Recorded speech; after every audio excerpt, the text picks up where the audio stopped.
Yeah, that shower door is missing the weather stripping on the bottom. So I'm back at this shower that was leaking all out the bottom because the rail was missing. So I got a new rail off Amazon, and it comes in like a 30-inch length, but I need about 24 inches. So we're gonna try to cut this thing with a Sawzall and then file it nice and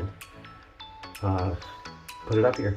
So I've got a thin metal Sawzall blade that's a little bit curved. We're gonna cut it right down the middle here and see how it does.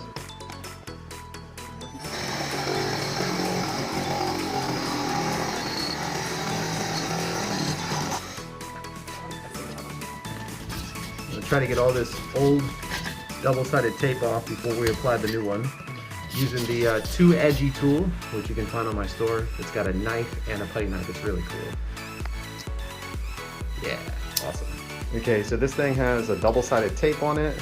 We're gonna tack that in place with that and then put some screws to secure it. All right, so we got this double-sided tape in place. And we got a little bit of an overhang there. That was kind of intentional because on the back you'll see. See if we can put some screws in it.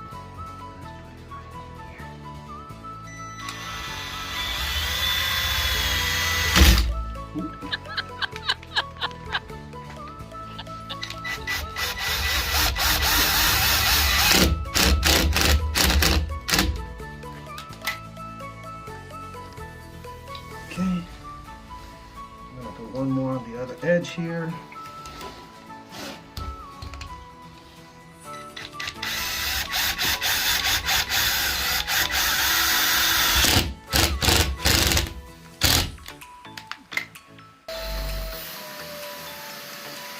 Okay, this shower door gasket has a little teed gasket here, and I want it to sort of lip over a little bit longer, so I'm going to cut it just over 24 inches.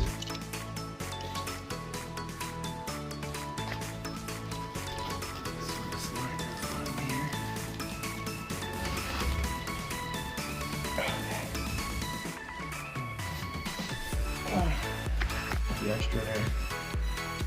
Just cut it and we'll cut it again. We can pull it back a little bit now and then cut it.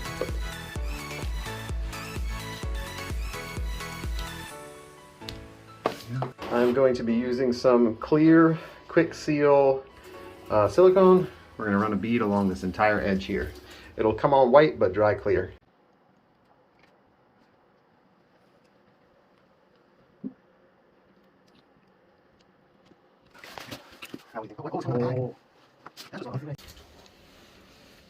Okay, so this is going to dry clear. So even this stuff, it doesn't really matter. I'm terrible at caulking. We'll let that dry and then test it, but I think this shower is going to be much better sealed now. If you enjoyed that, hit the follow button, ask me any questions. If you need help, send me a DM.